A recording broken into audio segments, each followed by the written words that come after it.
Hello, I'm William Michael of the Classical Liberal Arts Academy, and what I'd like to do is provide parents with a quick overview of how I manage the planners of students that I work with in tutoring in the Classical Liberal Arts Academy, and how it helps parents to have a quick and easy overview of their children's progress and status in studies. As you can see here on the screen, I've got a sample planner. This is an actual planner from a 13-year-old student, but I've just made a copy of it for the sake of this video. But this is a 13-year-old student's planner whom I work with. You can see the date is updated to today's date. So this shows this student's status in studies as of today. And what you'll see is the student's courses are listed here on the planner, and all of the tasks that I prepare for the student week by week, and you'll notice that they're in different colors. Up here at the top of the planner, you'll see an explanation of what these colors signify. Any tasks that are in green mean that they've been updated since our last meeting. So over the course of the past week, the student has made progress with regard to this individual task, which is good.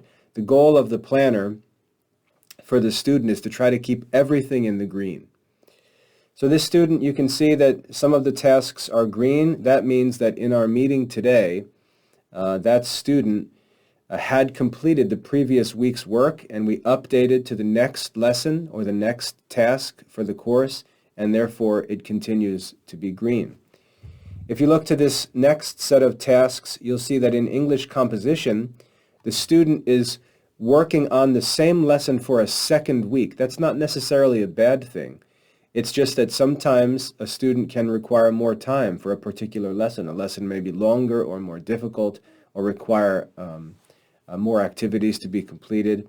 But when a student moves into a second week on a lesson, I mark that task in orange to say, make sure you get this done because this has now been on your planner for a second week.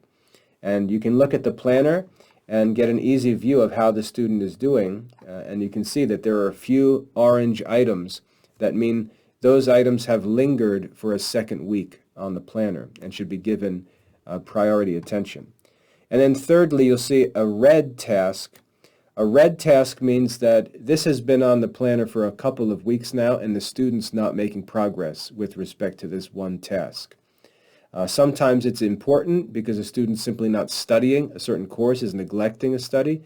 Sometimes it's just a student is struggling and they haven't been able to get past a particular activity.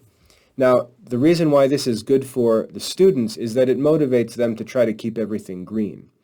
The reason why this is good for the parents is because if I'm working with parents in tutoring privately, parents may sometimes just wonder, how are the kids doing? Are they making progress? Are things going well?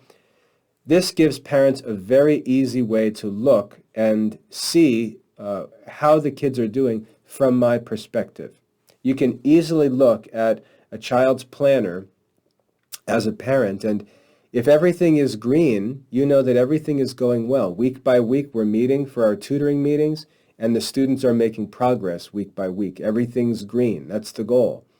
If you see something that's orange on your child's planner, that's something that you need to encourage your child to give priority attention to and try to get done this week. So that's a good thing. And then if you see anything red on your child's planner, you know that's an area where something's wrong or something's going on and the child's not making progress, and you can sit down and help that child to focus on that specific thing and get it done. Or you can reach out to me as a parent and ask for some help or some input as to what's going on and what needs to get done. So I just wanted to explain that I'm using colors on the students' planners to give the students some motivation to get everything done, to try to keep everything green, but also to give parents a way to easily look at their children's planners, which you have access to as parents, and get a quick glance at how the children are doing, whether they're making progress in all their subjects, and if there's any trouble areas to give attention to. And so I encourage parents to take a look at the planners and keep an eye on the colors, encourage the kids to try to keep everything green. And if there's anything on the planner that you're concerned about or have questions about, just get in touch and I'll let you know what's going on. Okay, so use the planner and the colored tasks on the planner to have a quick overview as a parent of how your child's doing with their studies. I hope that's helpful. God bless.